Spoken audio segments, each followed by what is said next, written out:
Well, it is, oh shoot, what is it, September 13th? Yeah, Friday, 13th, September Friday 13th. Right, Friday the Your 13th? time to leave. Oh, man. Yeah. Okay. They tell me flying. Well, we are here at the Green Mountain Retreat, where we just wrapped up our 11th International Guitar Camp, not counting one last spring and 2 in Europe, so that's more than 11, right? Okay, good enough. And yeah, it's Friday morning, and we are packing up and getting out of here in the very near future. And I hope I'm here with some of the visitors and guests who have been with us for many years, a lot of them. So we have Jeff, Mark, Rob, and Merv, and I want to ask each one a little bit about how camp went. Let's start with Jeff. How do you think things went this year? Well, every year I go into it saying I'm so unprepared. This year's going to be a disaster. I mean, I just got to get through the week, and of course that goes away after about 5 minutes. And you know, the next thing that happens is I get my notification that I got to check in for my flight home, and it's like, oh man, it's going to be over tomorrow. I just got here, you know. So that's how it went. It went by too fast. Yeah, and we've been here since Monday afternoon, you know, and a lot of people, obviously, a lot of folks flew in. Some drove in that are within a 6-hour, 8-hour drive, you know. 8 hours. Yeah, and Mark is here Jeff has been here many years. We don't need to count them, but he hasn't missed many.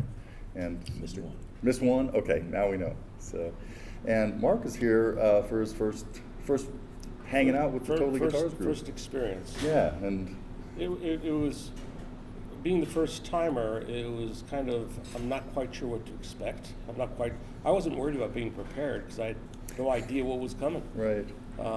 So there was no real homework done, which is good.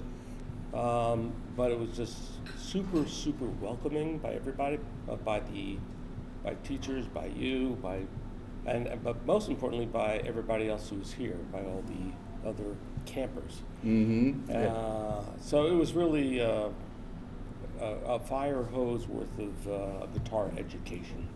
Nice. And you came here, as a songwriter. I mean, you've written a lot of songs, recorded a lot of songs, got them out there where people can find them Yes. on Spotify. Go ahead, give yourself a plug. I'll give myself a plug. It's under my nom de plume, if that's what you say, nom de plume. Sure. But it's Mark Bratt, MarcBratt. So anybody who's heard that has to listen for 1,000 streams. That's the rule. And then he'll get nickels out Then of it. I'll get If they only do 100, pennies, it'll be pennies. pennies. It takes 1,000 to get to a nickel, I'm sure. Yeah, that's quite You know, right. It's kind of ridiculous. Yeah. Yeah. So part of the thing that we do at camp is every night we have an open mic night where people play and get to kind of experiment with stuff too. It's like it doesn't have to be polished and ready to audition for Carnegie Hall. It's just kind of and the audience is like the best you could ask for because everybody's doing the same thing, and many of them have never played in public before. I have students who have never played in front of anybody except their cat, and they would come here, and now we have things to share with the cat. It's wonderful. So it was great hearing your songs too. Yeah, no, it was fun. But the thing that was, you mentioned the collaborative aspects. I have a song that I always do with a Beatles song. But it was really fun doing it with Merv all the way on the corner Right. there, That gets you. and who taught me a bunch of stuff, and we did it together in harmonies, and that's part of the strength of the program, a big part.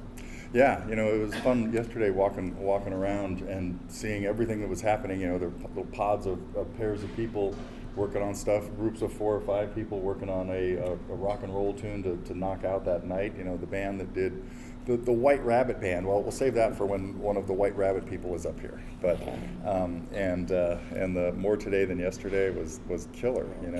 Yeah, it's like so.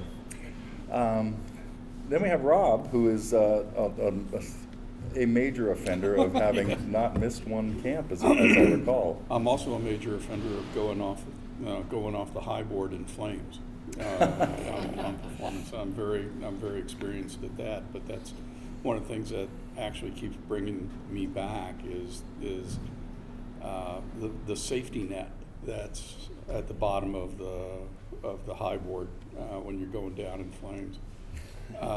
Because again, I mean the everybody, there's such a familiarity, and I mean that literally. It's a family. It's a family thing.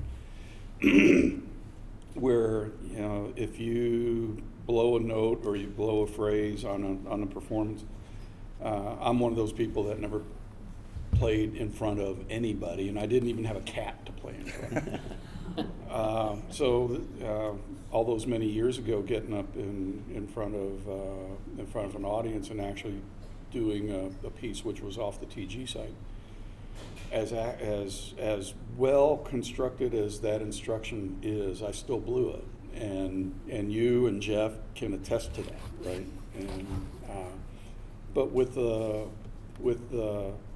support of the literally the family here, the TG family, you get back up on that horse and you fall off of it again, and people say, no, that was really great, that was really good, and you get back up, and the next year you're a little bit better, and the next year you're a little bit better yet, and a lot of it comes not just from the support of the community, but from the instruction, because around here, whether it's Doug or Mike or Jim or Dave or anybody else, Mike, this year, you can go up and ask them and say, hey, I got performance jitters.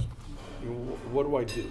Mm-hmm. And it doesn't matter what the instructor is there to teach. All the instructors are performers, and they can say, well, here's how you get over the nervous anxiety, but I was watching you play, and you need to hold your hand here a little bit better. You need to make this technical change, so that you don't go off the rail to begin with and then just compound the dominoes. Mm-hmm.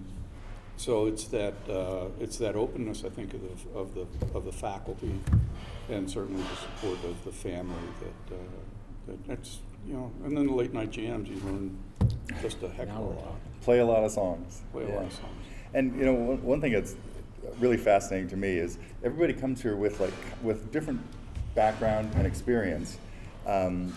Jeff is a human jukebox, knows hundreds of songs and can whip them out, like that. And so it will play along with anybody that wants him to join.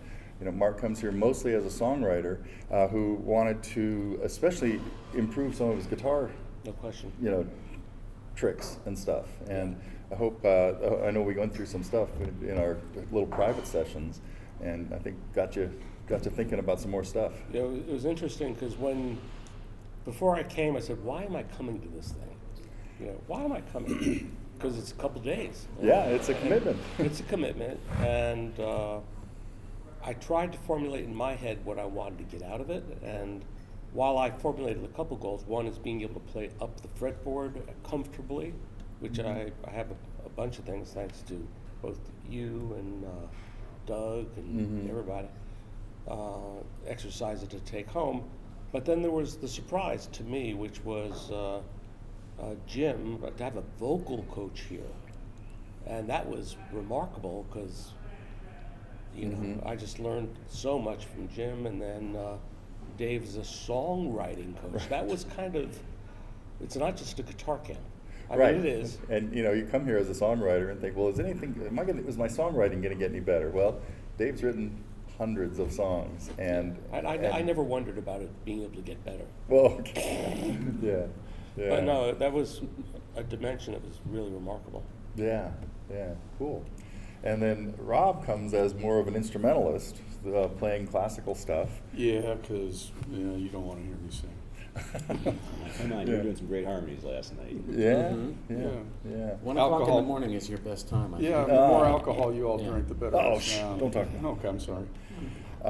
So our normal, the daily schedule, I think that kind of worked out with everybody. We did this at least the first 2 days. We had like a 9 o'clock meeting with everybody here, and then broke everybody up for the next 2 hours into groups of 4 that rotated and spent like a half an hour each with each different teacher. And that means you're going to hang out with Dave, who's also a phenomenal performer, aside from songwriter, having spent 15 years playing with Al Stewart, being Al's band basically. It was Al and Dave, and that was all Al needed to play all of his songs, all of his hundreds of songs. And then of course Jim, as Mark mentioned, with the vocal instruction, and Doug, who has all kinds of brilliant guitar things. He really worked, I think, a lot with people on kind of improvisation, and it was so cool to see you guys sitting down with him just talking about, well, these 3 notes are in a G chord and these 3 are in a C chord, and just noodle around with those back and forth while I strum G and C.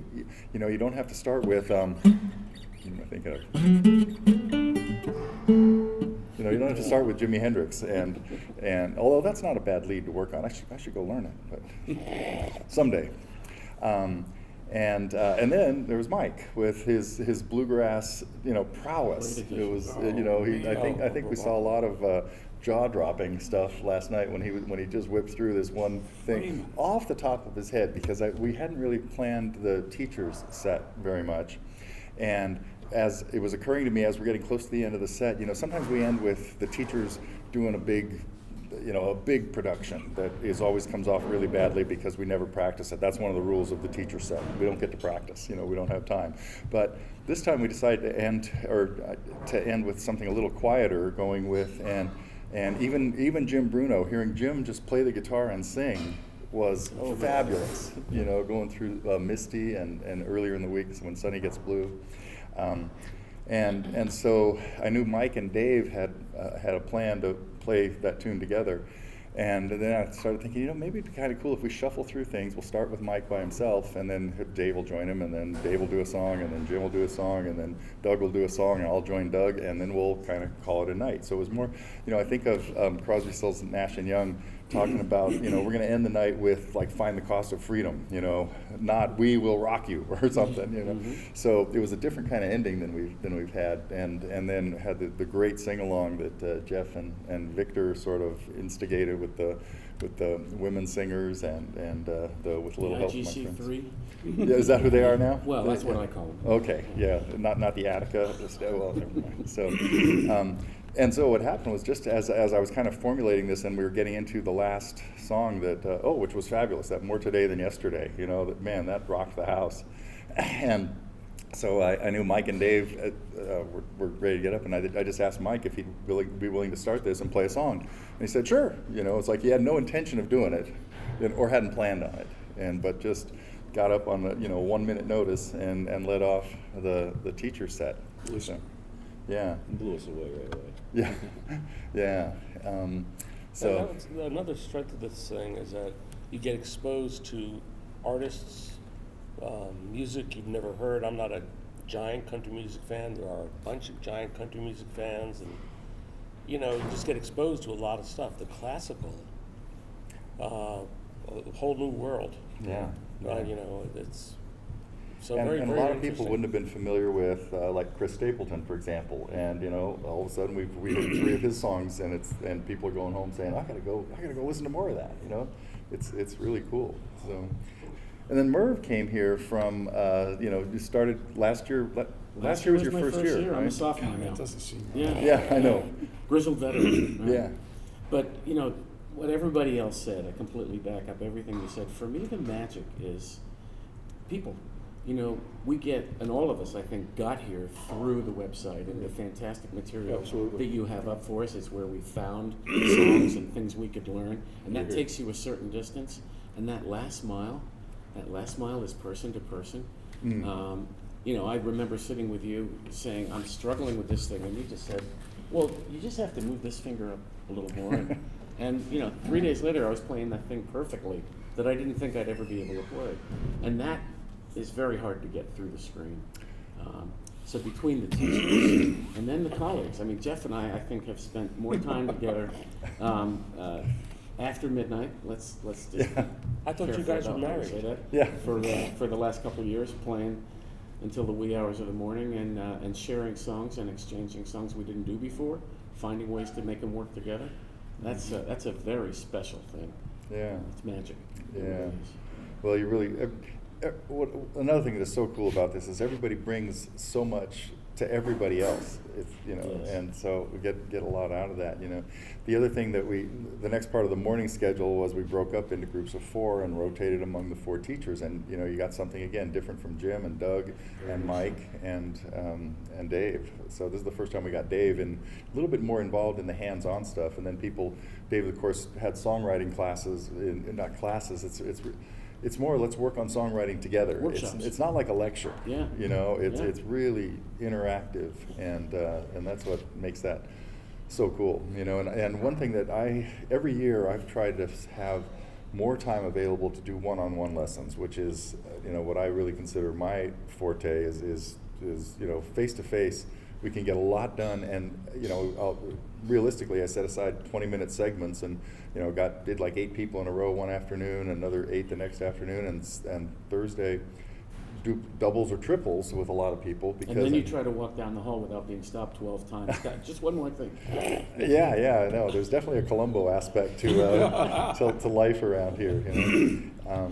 You know, if I might say, as a non-singer, sitting in with Jim Bruno and listening to his instructions, as a non-singer can get stuff out of it. Mm-hmm. And one of the themes that everybody says is that even if you're an instrumentalist, one of the ways that gets you through the piece is to internally sing the song, even if you're not even if there are no lyrics to it, and that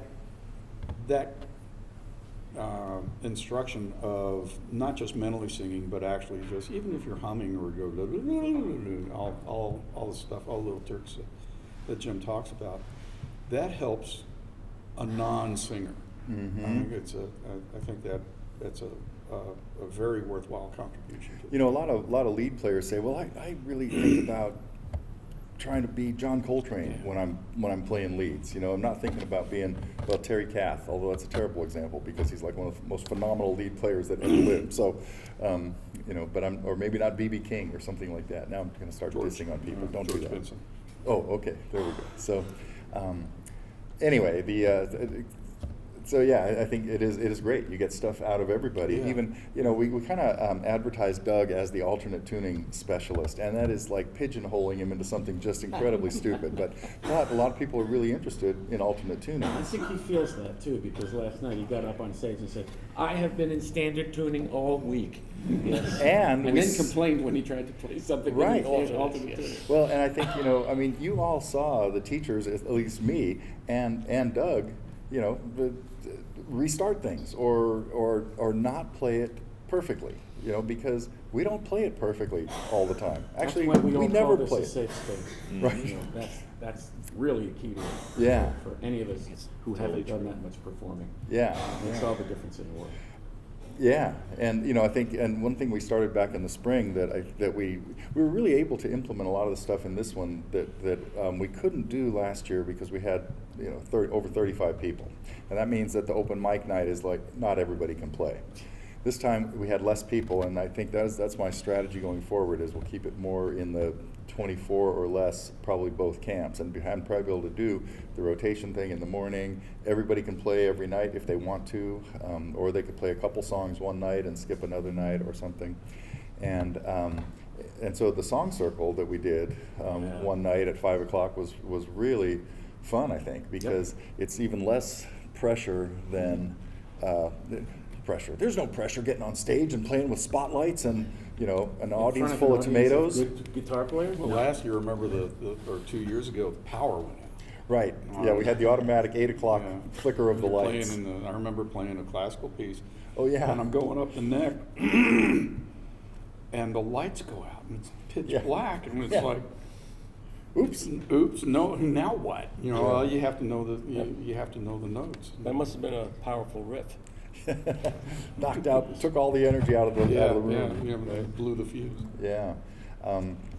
But yeah, the song circle was really fun because that's another place where you can just, you know, you take your turn playing and you can play something, you can invite other people to play with you, you know, and there were times I'd walk in there and you got six people singing harmony to whatever song is going on, and that was, you know, That's really special. cool. Yeah. That's really Yeah. special. It's more of a campfire experience Yeah. almost than performing. So you've got different levels of experiences depending on what you want to do. Mm-hmm. Yeah. And speaking of like glitches that happened, Yeah. last night we Example had. number one. Right Well, here. we had a technical glitch that that was unplanned. Who was it? Leonard, when it was playing a song the other night, and we had just worked on him modifying it a little bit, making it one time playing the chords up the neck instead of down here, playing them as bars. And he gets up there and he's starting to sing the song, and he's we talk about mic technique a little bit, and all of a sudden he gets into the part of his song where he's going up the neck, and he looks down and all he can see is the microphone. It's like, oh, didn't practice this part. It's didn't think about how to not have the microphone in the way. And so with one of the glitches that happened yesterday, we couldn't get through a song that Merv really wanted to do. And luckily, he redeemed himself later with some other spectacular things, I'd Honey like to Don't think so. and Thank stuff. you very much. But you want to tell us a little bit about this? This is a wonderful song, and this actually came about at a visit to Dave's camp, the songwriting camp. Mm-hmm. So one of the folks there, by the name of Corey Jan Albert, is a wonderful, wonderful songwriter. So I heard this song for the first time a couple of weeks ago, and immediately after she got down off stage, I ran over to her and said, "I want to play that song." And she said, I would love to hear you play it. So I came here with a lot of anticipation and not enough preparation. Listen to your teachers, everybody.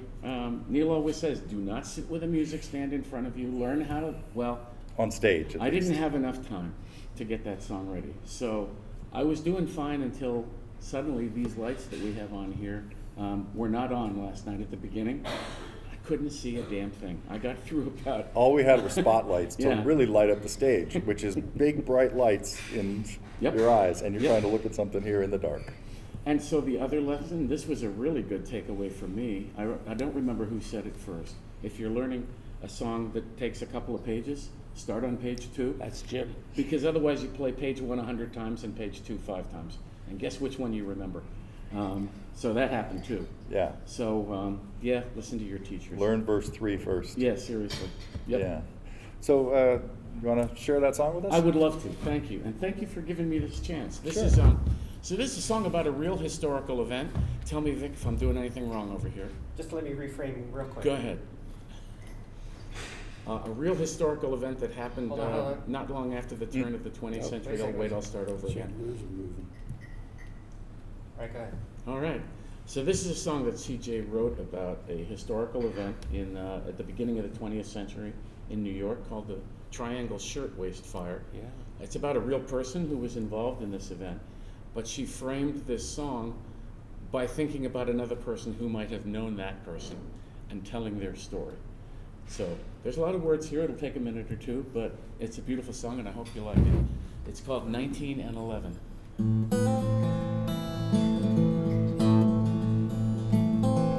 I sell the papers down where Varick Street meets Watts. Pay is crummy, but these crumbs is all I got. It's 19 and 11 in this New York neighborhood. Last year we saw a comet. This year's Dodgers looking good. Sell off my papers and I walk down to the pier. You can keep your tall ships, buddy, that's not why I'm here. I watch the factory for who goes out and in.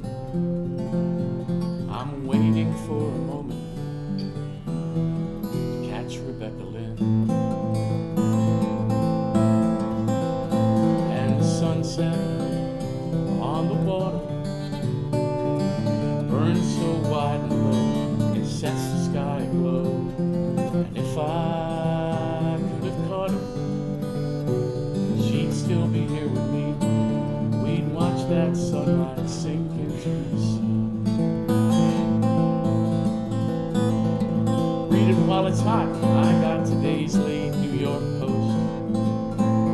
Crimes and times for half a dime, get you more than most. I'm selling from this satchel to most everyone I see. And this looker rounds down Varick, and she's looking back at me.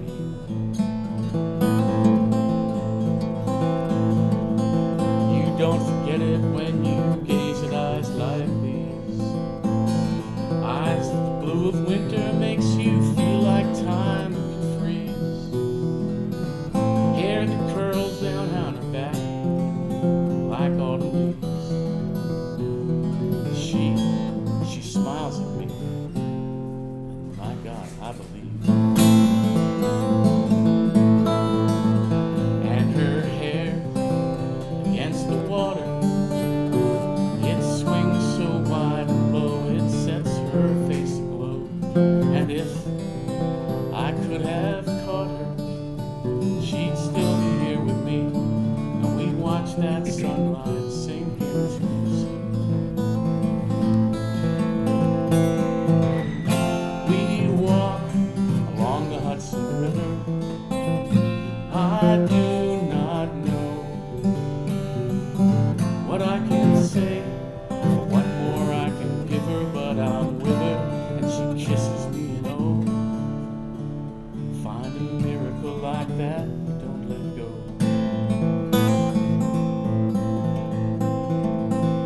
She is a seamstress at the Shirtwaist Factory. She came here in '06, she's just 17 like me. Her little fingers bleed a bit, she says they always mend.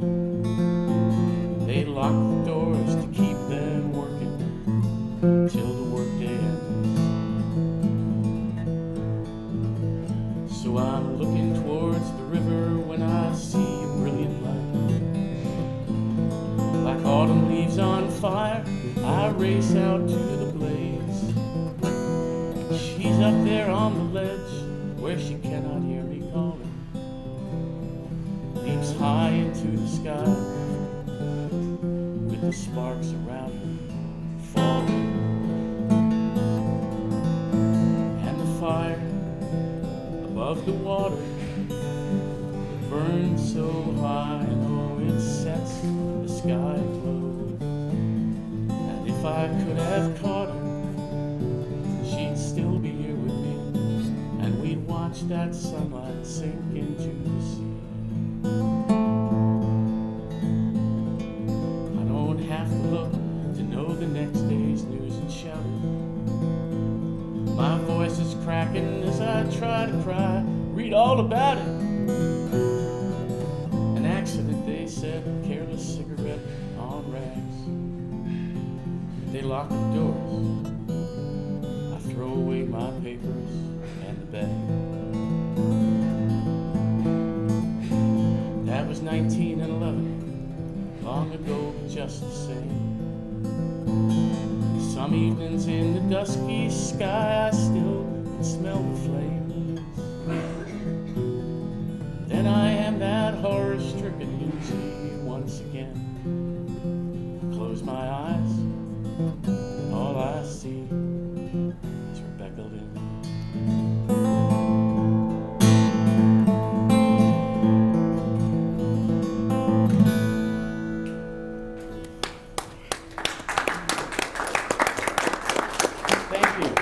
Thank you for letting me do that song. And CJ, I hope you get to see this soon. Well, thanks for doing that. That is My great, pleasure. and that's typically what happens in the evenings, is we play through some songs that nobody's heard, or very few people have heard in that case. So, well, I want to thank you guys for coming up here and sharing this with us, and invite a couple others to maybe come up. Wendy, would you like to join us? And so what we have here is Bob, Victor, Wendy, and Amelia. And let's do the same thing. No, let's go the other way this time. We'll go back. No. You know. And you two and your friend Bree came to us last year for the first time around now, and I guess it was Bree was the instigator. I understand, Bree was the right? instigator. But you, Yes. all three of you are Bree is from always the instigator. Ah, okay, the mother hen of some sort. Huh? Yeah. Yeah, and you all came from St. Louis, basically, Correct. right? And knew each other there. So tell me about your experience, Amelia. Like back to childhood? No. We can. No, You can my start with your experience guitar here. experience. My experience here was fabulous. I particularly liked my sessions with Neil and with Doug. They brought a lot of things to light that made my playing much easier. And Doug helped me with some questions I had about modes that I've been trying to get in my brain for a long time, and he did a great job of fixing that for me. So I think a lot of things got fixed with this. I loved the interaction between all of the people here, and I do believe that as I look around, we all have become an extended family, which is important to me, and Neil has created a great sense of community. So, Thanks. anytime. Yeah. And Wendy came here, well, again, you've been playing guitar for a long time and singing. About 12 years. Yeah, yeah. And Wendy's been playing guitar for a very short time, relatively short compared to, some of us that have been playing since like our whole lives. But you just love to sing, right? And that's what brought you to playing guitar.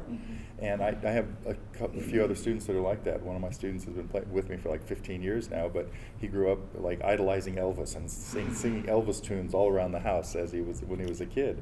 And he started guitar about 10 or 15 years ago, and he actually comes to camp once in a while and plays a song like Kathy did. But so you ended up being pulled in here. Tell us about it.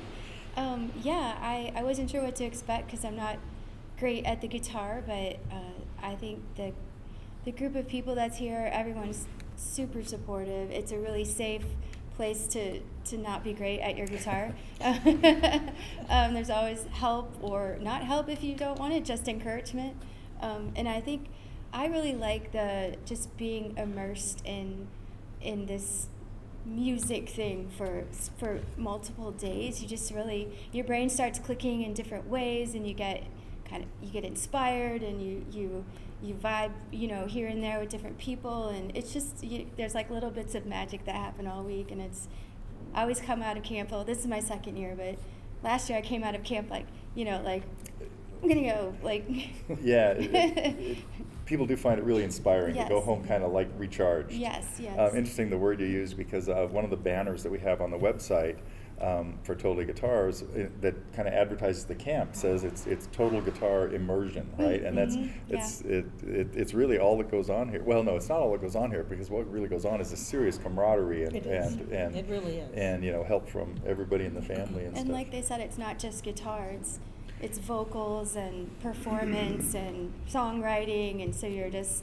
Right, and somebody wants a keyboard on stage now. Yes. Well, you had percussion. We had Victor played a lot of stuff, and I want to ask you guys about one more thing before we get to Victor, and that was one of the highlights for everybody last night was White Rabbit. I loved it. It was so fun. It sent chills down my spine, hearing you hit those notes. Yes, thank And you. I couldn't believe, and obviously that sort of materialized late the night before, when you guys had been playing through dozens of songs, and that one popped up, and obviously you had a lot of fun playing it. I did, And then we did. somebody said, "Hey, we could probably do this on stage tomorrow night." And sure, And we did, and I and think you it did, worked. and it sounded. There is one thing I would like to say about that. Neil is beats in our head not to use music stands and not to use iPads and yes, beats in your head. White Rabbit, I know well enough to not have to do that, and I really think probably that was key in why that song worked. Absolutely. As Doug and I were back there, as this was going on, and we're watching you sing your heart out. You were channeling grace there. It was, and we're looking at each other like saying, she's not going to go hit those notes, is she? And she did, and it's like, and the room just shook. It was fabulous. Thank you very much. And even all the backup singing that you guys did in like with a little help from my friends, whipping that together too for late last night. I mean, it's just amazing watching what people can do together when they're immersed in the Yes, whole thing. you got it. Yeah. Well, so. and just even things that come out that you weren't expecting, like the songs at the Pueblo for After Hours, and the music that came out of that was tremendous. Yeah. So over here, I want to start with Bob, because Bob has been another serial offender with coming here. Been here 7, 8, 9 times. I've only missed 2 camps. That's what I thought. Yeah. I missed the first camp, and I traveled the year before. I was out west, but I couldn't make it, so I've made all but 2. Yeah.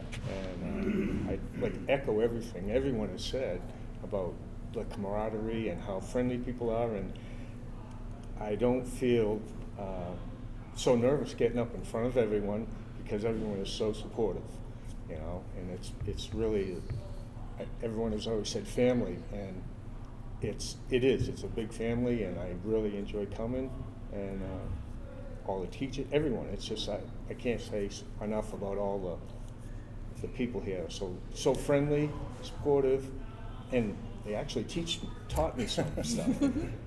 I did a performance up here, If You Could Read My Mind, and I thought I had it down pretty well, and I think it didn't come off too bad, but Neil said, "Hey, you did a good job, but I want to see you in the morning." So I said, "Yes, that's what I want, because that's what I'm here to learn from you and Dave and Doug and Jim and Mike, because I've been doing some jazz and bluegrass and stuff on Tuesdays with a friend of mine back in Massachusetts." And he says, "Make sure you learn, because that guy's coming," because I told him Mike was going to show up. And this is the first time we've had a bluegrass kind of flat picking specialist. Flat picking. So he showed me some alternate picking and different things like that. So that was special, because now I can go back to this guy John that I have at home and say, "Hey, I learned some of this." But back to If You Could Read My Mind, I sat down with you, I was going to say over there. Yeah, in my office. In his office, and he said, "Play this and play this." He says, "No, do it this way," because I wasn't barring quite right. He says, "Pretend you have 7 strings on the guitar, not 6, and make sure you get the bar up right." And I practiced a few times, and I think I'm better, but by next year I'll have it. And I won't have words, because I did it with words, and it was the worst thing I ever did, because I was like this and like this and like this, and I got lost. When you're reading off a stand, you're already distracted from focusing on the song. Yeah. You're focused on reading Yeah. something, and different parts of the brain. Right, and the other thing that you had pointed out was, when you're going to move, you look where you're going to go, and then you go. Because if you look there and then go, you're lost already. So this opens the door to make this a 60-second instructional part of the show. Sorry. No, this is great, because one of the things you were just talking about was a lot of people play their bars like this, which is not going to show up very well on the camera. I want to see this. It's Listen. like in this case, I'm making a 5-string bar because I'm playing a B minor, well, a C minor chord in this case, Sure, yeah. and it's going to sound like this because you don't have the strength and leverage in this part of your finger that you do down here. So this comment, when I tell you to make a 7-string bar, even if you're playing a 5-string chord, is this finger should be a half an inch over the, you should be touching the 7th string, and then you'll get better tone. And this is now nice and straight, and instead of this. So, and what was the other one I was going to go into, the technique thing? What you said something? Let's see, the bars. Look where you're going. Oh, thank you. Thank you. Yeah, it was eyes ahead of your hand. Right. When you're changing positions on the guitar, don't watch your hand. Put your eyes on, I got to get to the 7th fret. I got to be looking at the 7th fret. Then my hand comes here. If you're looking at your hand, it's like trying to hit a moving target. So then if I'm looking at my hand when I do this, I'm going to go like that and get up there in the neighborhood and move around. Yes, that was a very good suggestion for me, so I can. Good. Yeah. Because I like to play up and down the neck, and when I first started, it was like, G, C, D, all down there. But now I can move around, Right. and now I'll have a better technique to do that. So. A lot of what we worked on in some of my sessions was, playing partial chords, triads up the neck, so that you're adding a nice second guitar part Right. instead of And that's, everybody playing down here. Yeah, and that's another thing I learned, and it was not specifically at this camp, but when one of the other camps, Bob Lindsay and I would play a lot together. We were playing Who'll Stop the Rain, and it's basic chords, and we're playing it, and we're both playing the same chord, and it came out all right, but didn't have a lot of depth to it. So I learned, okay, I'll play the G's, C's, and D's up further up the neck, and I think it made a big difference. Something else with 2 guitars. Last night I played South City Midnight Lady with Robert, right? And I was doing the part in the open tuning part in G, which is the main rhythm guitar part. Yeah. And when we first tried it to run through it, I'm doing this kind of nice stuff in the open tuning, and he's strumming along at the top of his lungs. And I said, we need about 5% of what you just did. I'd rather have you do this. know, instead of beating the snot out of the guitar. We don't need two rhythm guitar players, you know, and so You want to compliment, you know, that's. yeah, and so I think that came out pretty well, and it gave him a chance to, you know, focus on his leads and, Yeah, and stuff yeah. like that. So yeah, that was the important thing with two guitars is the more people you have doing something, the less each one should do. You know, I come at the world from trying to be the whole band, and I need to be the bass and the percussion and the rhythm guitar and the lead guitar. And you're that's- great at it. Well, Yeah, you do a good job. Thanks. Thanks. And again, that comes from a background of not liking to sing, or not, and I don't mind singing, it's just that I'm not a great singer like some of the people around here, you know, you two in particular. I mean, the last thing I want to say is, like, after all is said and done, we all go back and the jam session at night is wonderful. Yeah, And don't tell them how late we're up. I can't believe. I actually stayed up the first time. You made, Jeff and these few people stayed, and because I went up to my room, bring my guitar upstairs, and I said, "This is the last night. I'm going to stay up until they go to bed." Good luck. So I did. But one of the more interesting things about that is the people who stayed up the latest are usually the first for breakfast. yeah, I see them here, you know, I'm out here at 7:30 or something, and they wander in at 8:30 saying, "Where's breakfast?" You know? Well, and Victor, except for you, I think they're also the youngest. Maybe. Maybe. Maybe. Yeah, which brings us to Victor, who has been just a huge asset to the camp for all kinds of things. This year he was here as technical expert and video guy, but thankfully, you know, took part in a lot of the stuff, played some of the tunes. People love to hear your songs, and so Yeah, it's a very different experience this year. I'm not a student this time around. I'm part of staff, if you will. absolutely. But it's interesting in a sense where on that side, you're actually contributing to people's success. In very little ways, in my case, whether it's video or lighting or things like that. But it just, throughout the years that I've been coming to camp, which I did quick math was 9 camps, every year, and Jeff would say it, every year it just gets better and better and better. And part of it is because we improve on whether it's the content, whether it's the schedule, whether it's any little things really add up to big things. And this year, just being able to help out to the success of others is just really another type of inspiration. You know, I think there are a lot of people. I feel like we would leave here each year feeling like, God, that was so much fun, and that was really great. And we come back the next year and we'd tweak a couple little things, Yeah. and walk away thinking, wow, that was better than last year with what we did. And you know, like last year, I probably felt like I think we got it now. We just got to stick with this formula. And Well, I left last year thinking, oh, we need more percussion. yeah, So, right. So I brought in a snare drum Brought a this year. snare drum? Great ad in the Cajon, like that was great. Yeah. It was fun. Yeah. Lots yeah. of people hopped on the box and Yeah, know yeah. got people with shakers and tambourines. Victor's hands got all swollen from so much. My hands got swollen. Really? I bet, From the yeah. cajon? From the Yeah. cajon, Yeah, yeah. because that's more like a conga. You got to Yeah. hit it hard Yeah. to get sound out of it. It's well worth it. That was- Yeah. And we yeah. had I would say ice available too, so. Yeah, and it was a good thing to have ice. I mean, Wiley appreciates the fact that there was ice Yes. because the ice chest had to be filled all the time too, to keep the beer cold, right? So, well, any other comments or thoughts anybody has? I do have a comment. Okay.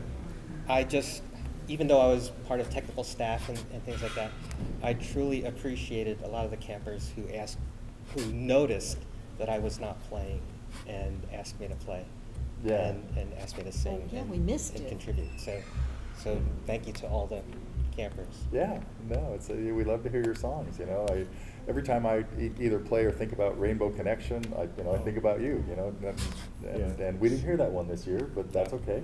You know, but then you did a whole set, a meal set of Garth Brooks tunes, So right? Garth Brooks, yeah. And that was the one I was familiar with one of them, but not the other two, or you know, and it's just cool to hear them. So again, we're talking about how you get exposed to other artists that, and for example, like the stuff that, and one of my other female students, or Iselas, who I'm thinking about here, always comes to me with songs and artists I've never heard of, you know, and this is what she wants to play. It's like some of the stuff that you play, and then you of course played your own tune again from that sort of like by popular request because last year it floored everybody, and it's like, oh, we got to hear that again. And actually, you and I had this conversation of, well, they all heard it last year. What, you know? I said, so what? That's why they want to hear it again. You know, It is. it's not like, oh, she's not going to play that again. Now, I did ask Jim Bruno not to play "How Sweet It Is" again. I don't want to hear. Anyway, sorry, Jim. But I do really appreciate, you know, what Jim did with playing the guitar. I think he was actually offended at first when I said it'd be really nice if you'd play something on the guitar and not crank up the backing track.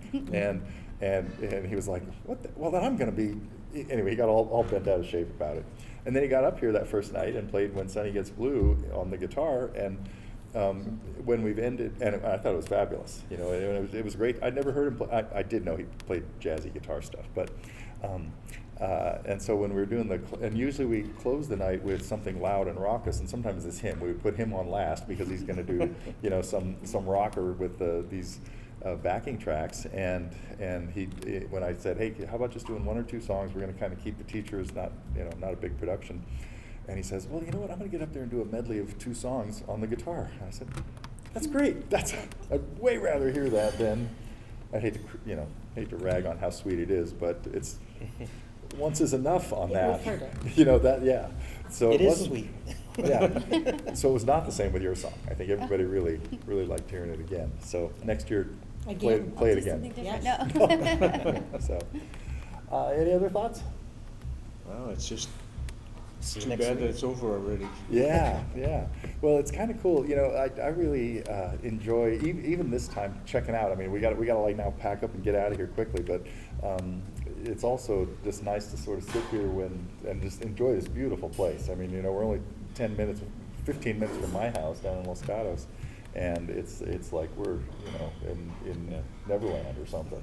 You know, it's so Another it's year of perfect weather. It really is. perfect. Yeah, actually. Does I've it never- ever rain in California? I've never been here in bad weather.